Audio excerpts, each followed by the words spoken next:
infiltrated Cauldron. You sent Cauldron Iota, seized Cauldron G. You are a violation, but no more.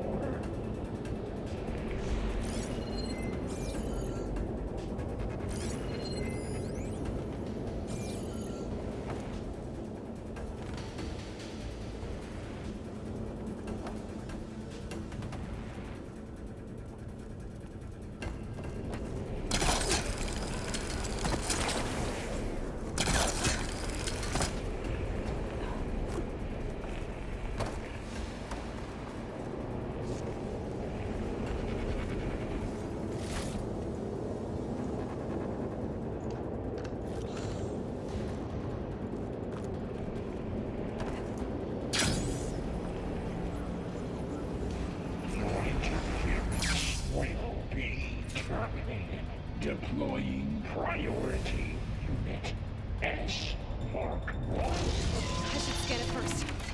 This thing's on its legs as well.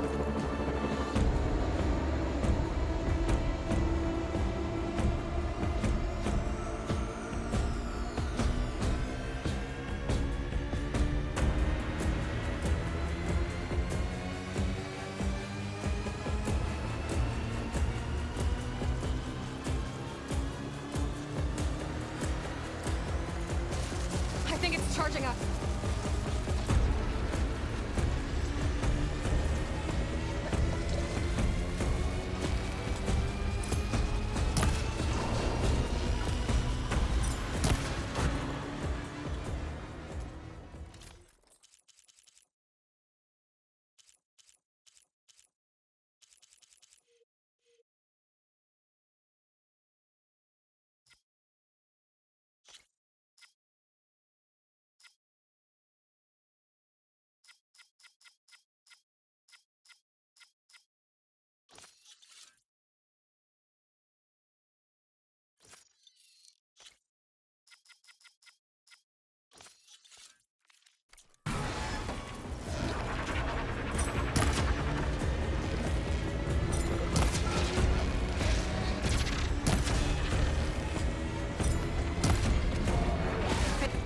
It's charging.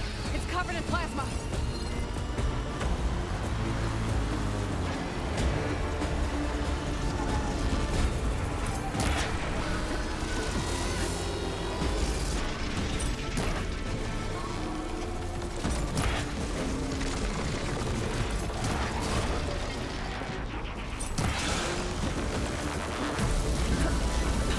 It got plasma on me. It's gonna explode any second.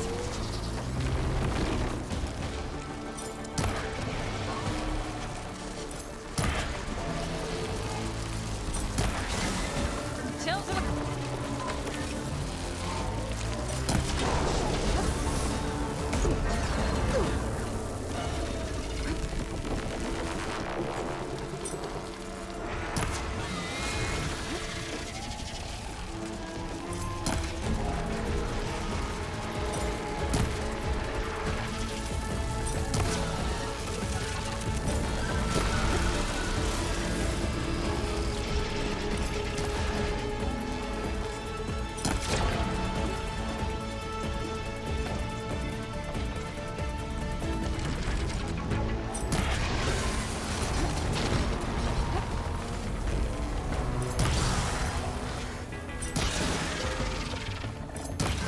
Charging up again.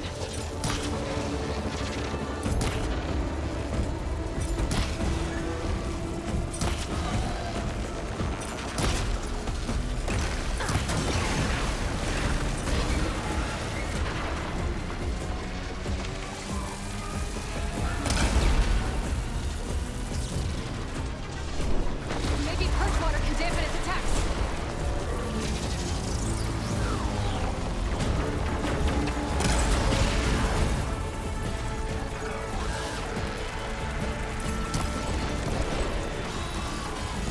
It's done. You did it! There should be one more note to override. Good. Stand by. I'm sending Hephaestus back to you.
No more hiding, Hephaestus! Is retreating to facility core. Got it! Hephaestus is back in the core! Make sure it stays there. I'm heading back. And then we can start the merge. Because of you, Beta. I'm glad you came along. And you.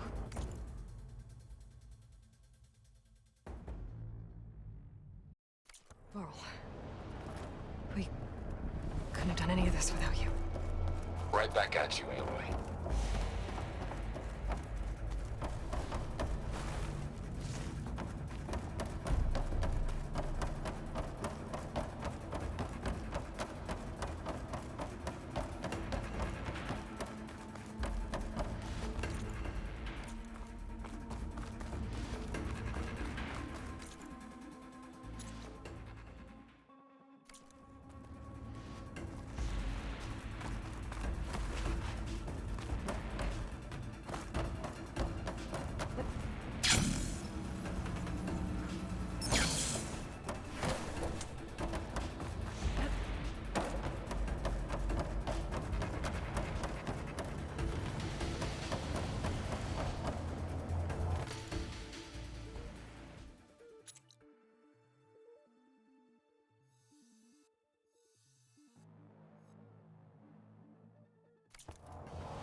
Aloy, the bypass is done.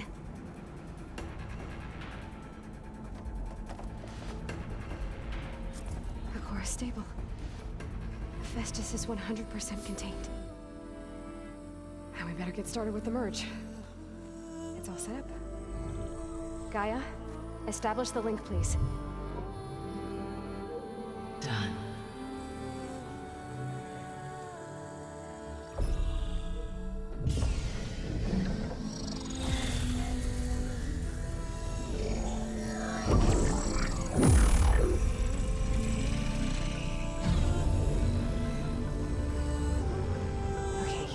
To complete the merge, we need to excise Hephaestus' malicious code. Carefully.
redundant copy. You cost us quite a lot of time.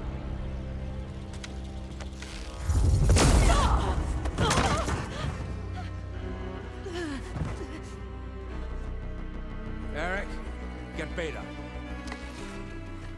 And squash that bug while you're at it.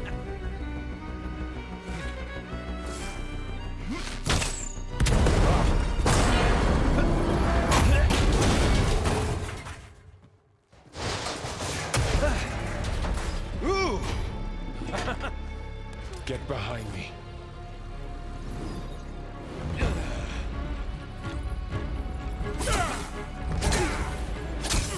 Come on! Quit screwing around! Yeah, we're having fun, right?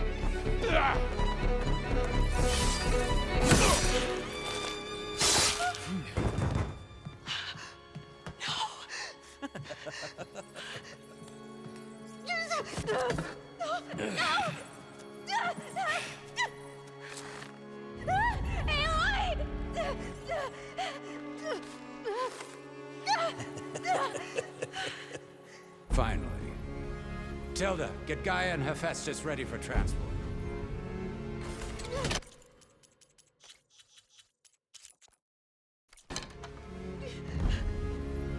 Tilda!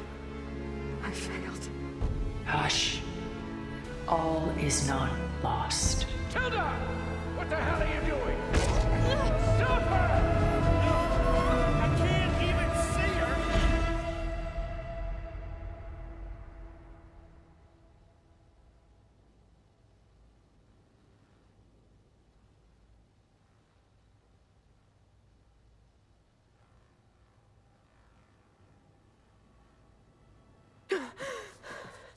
Beta.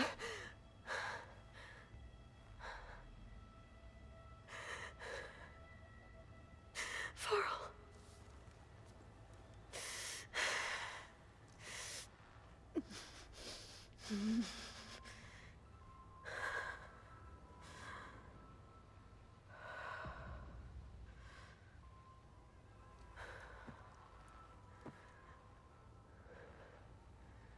Where am I? Ah, you're awake. You took quite a hit when Gerard attacked you. I imagine you must still be in a great deal of pain. I can assure you that we are safe. The others can't detect us here. You mean the other Zeniths? You must be Tilda. I wasn't sure if Beta would have told you about me. Where is she?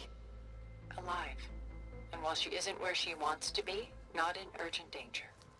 We must discuss how to get her back, of course, after you've shaken off the cobwebs. When you're ready, take the stairs down the hall and come see me. In the meantime, I'll make breakfast. Breakfast. Okay.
Why did Tilda bring me here?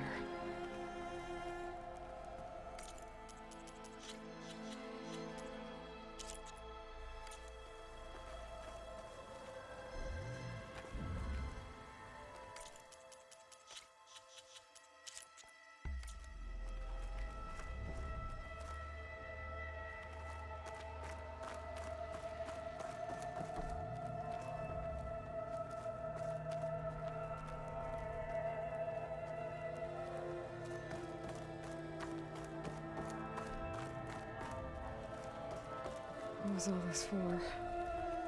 Some kind of survival bunker?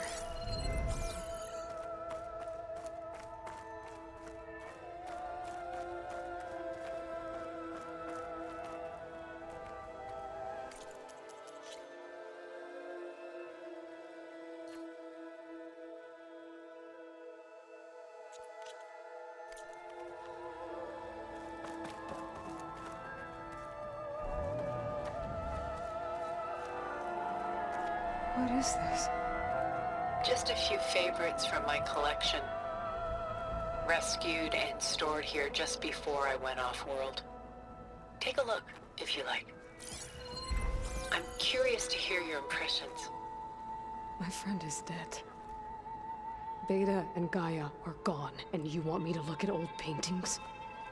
Don't be so quick to dismiss the comfort we can find in art, or the insight we might gain.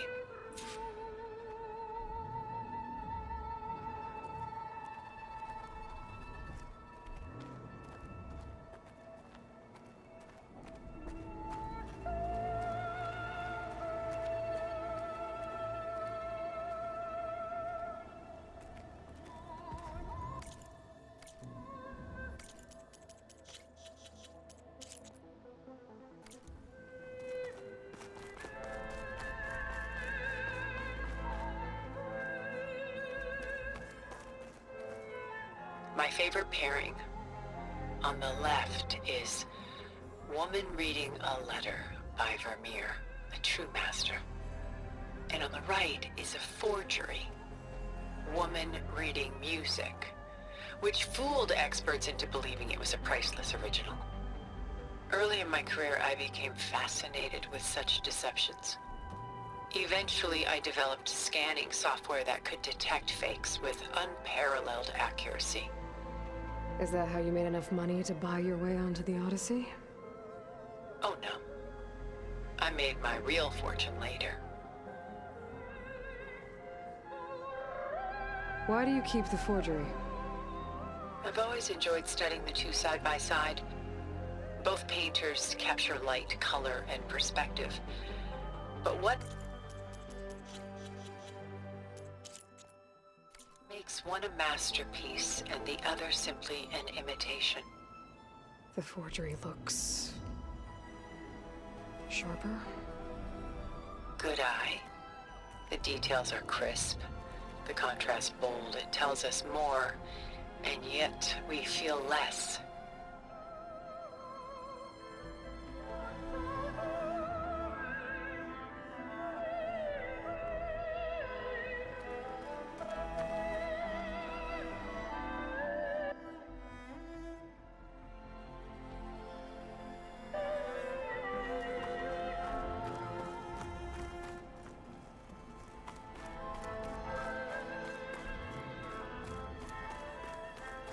Selene and Endymion. She's the goddess of the moon, whereas he's a simple shepherd. Beside her is the god of love, Cupid. So she's sneaking up on him? More like visiting him in secret. The torch that Cupid bears represents Selene's undying infatuation with him. Though the two must remain apart, her love will forever burn.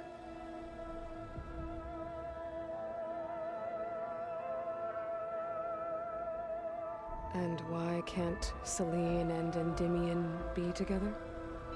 Selene took a vow of chastity, promising to never take a lover. So when she fell in love with Endymion, she could only visit him at night while he slept. But then wouldn't she be breaking that vow? Think of it as a forbidden love. Though circumstance keeps them apart, still they find a way to come together, however briefly.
portrait of the painter, Rembrandt's son Titus, depicted in the habit of a monk. I don't get it. Why would someone like you, with infinite resources, care about this painting of a boy in a hood? It's not the image itself, but the feeling it conveys. The face is bright and defined, but his eyes are downcast, heavy with misfortune. And the background seems to swallow all light. The painting is infused with a sense of loss. I guess I understand how the painter feels. Works of art such as these can often cause us to look inwards at our own lives. I'm sorry about your friend. Had I been able to intervene, I would have. But the risk of losing you as well was too great. Everything went by in a blur. I couldn't get to him. You know, long before holograms and focus recordings, people relied on art to memorialize their loved ones. Because of works like this painting, their lives are immortalized. Rembrandt had 4 children by his wife. All but Titus died shortly after she gave birth to them. She passed not long after that. Titus became the only family Rembrandt had. Which is why he painted him this way. Indeed. Then tragedy struck again. Disease claimed Titus at 26. It's almost as if Rembrandt painted the future, closing in on him. Rembrandt actually painted several portraits of Titus, but this one has always been my favorite.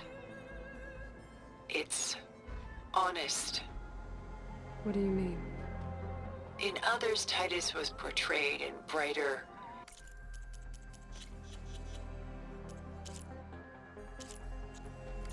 livelier states, but here, Rembrandt allows himself to express his true feelings.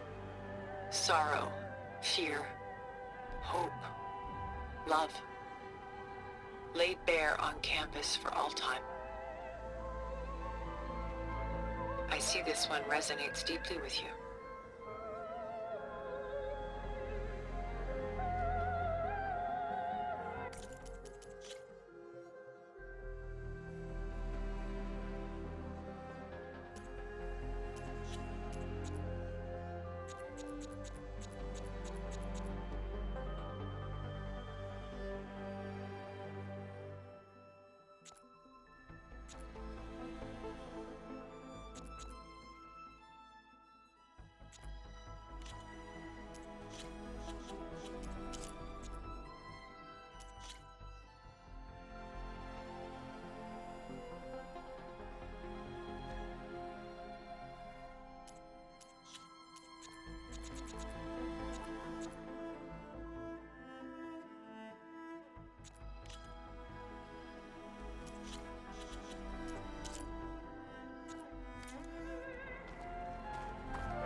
This is Rembrandt painting Jeremiah, a man in mourning. Mourning what? His home. The ancient city of Jerusalem. He foresaw its impending doom, but could do nothing to prevent it. So instead, he saved its treasures from destruction, just as I saved these works. You could say we're kindred spirits. About Jeremiah. If he knew his home would be destroyed, why didn't he save the people? Why save those relics? He tried, but no one would listen to his warning, so he saved what he could. But how did he know? He was a prophet. He saw an army invade and destroy the city in a vision. So it's more like he calculated which side would win a battle. What matters is that he was right in the end. If not for him, all those wonders would have been lost forever.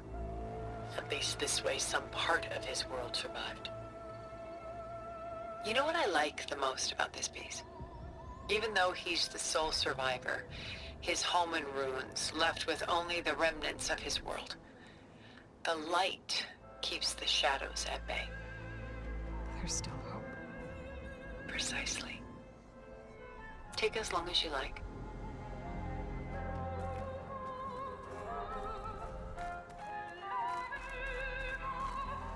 What's in the letter? Who can say?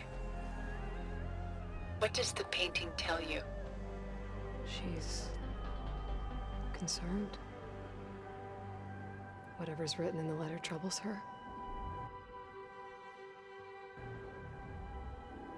Burden she can't put down. Fascinating. Why go through so much effort to make a fake masterpiece? The forger initially painted under his own name, but found little success. His work was considered unremarkable. But when he took on the guise of Vermeer, suddenly it was celebrated as extraordinary. But it was a lie. And he knew it. Sometimes we struggle to glean what is real and imagined, even within ourselves. The irony of these two is that Vermeer died in obscurity. He had no idea his work would become some of the most precious, most copied, most preserved pieces in all history.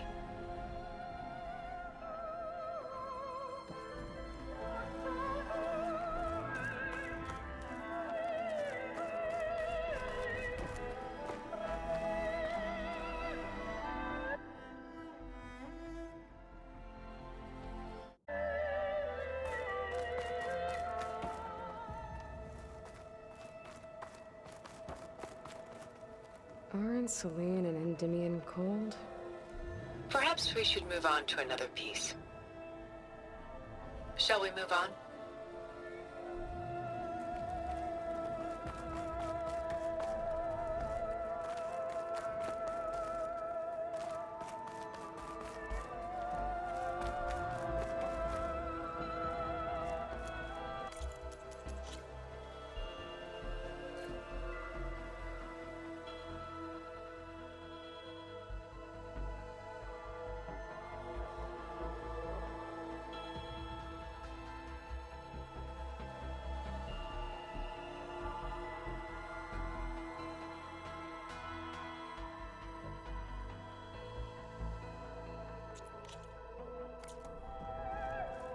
Rembrandt's The Night Watch, by far the most famous painting my homeland ever produced.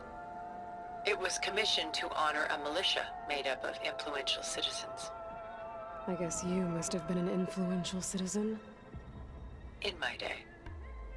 But not as influential as you've been in this new world. The militia. They look disorganized.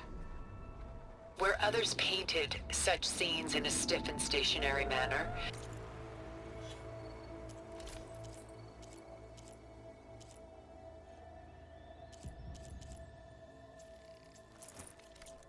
Rembrandt chose to show them in action, preparing to march.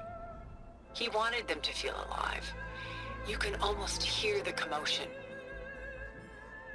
Who's the girl in the painting? She's a strange one, isn't she? Bathed in light, though no one is paying attention to her. Many believe she's a symbol of the militia. A physical manifestation of their spirit, if you will. But she's not real? What's real in a painting? She's meant to represent the militia's virtue and victory. But I like to think they underestimate her. She looks as if she's seen something. What does she know? What secrets does she keep? There's so much detail to take in, isn't there?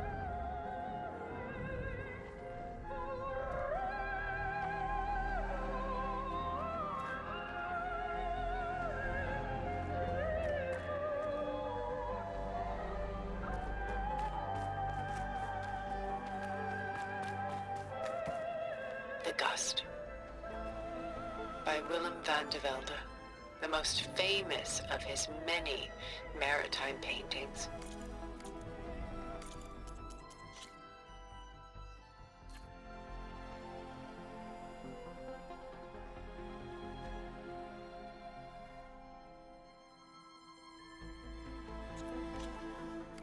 A ship crossing into the unknown.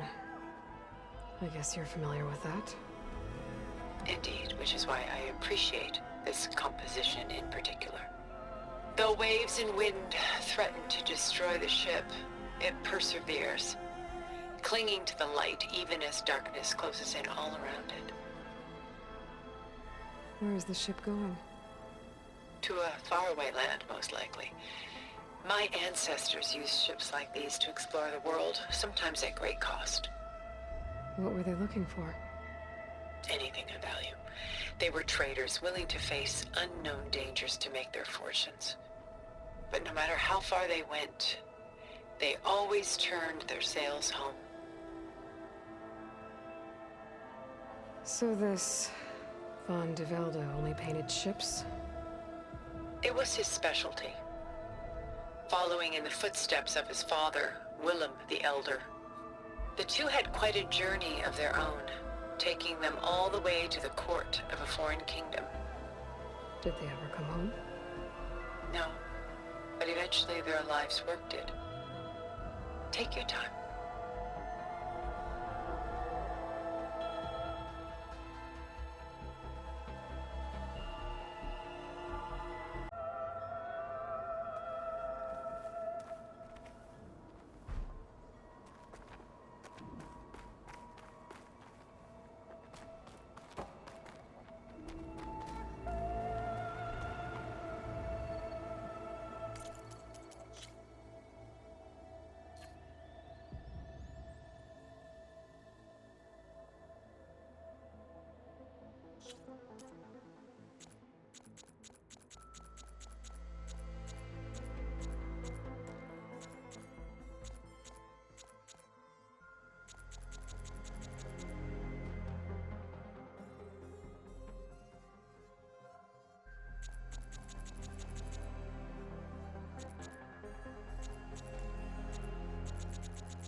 Stunning, isn't it? Paintings weren't the only masterpieces of my people's golden age. This is Von Vianen's leaded ewer, molded from a single sheet of silver. What was it for? How like Elizabeth you are. Function over form. Its practical purpose was less important than its meaning. Von Vianen created it in honor of his late brother, who himself was a famous silversmith. A memorial. Yes.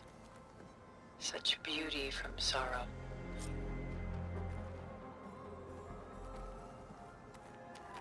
If this ewer was a memorial, how did you end up with it?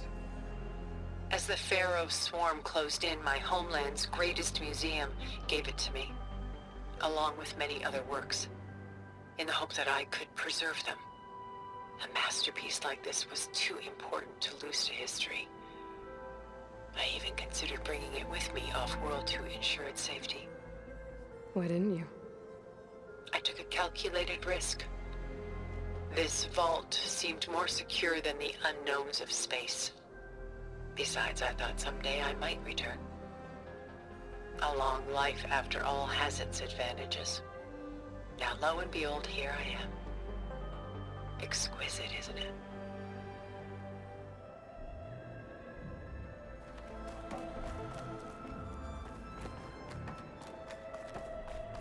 A lot of weight on his shoulders.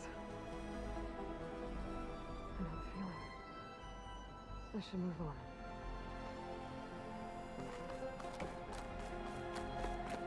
She's pulling out her own hair. Out of madness, out of grief. It's hard to watch her suffer. I should move on.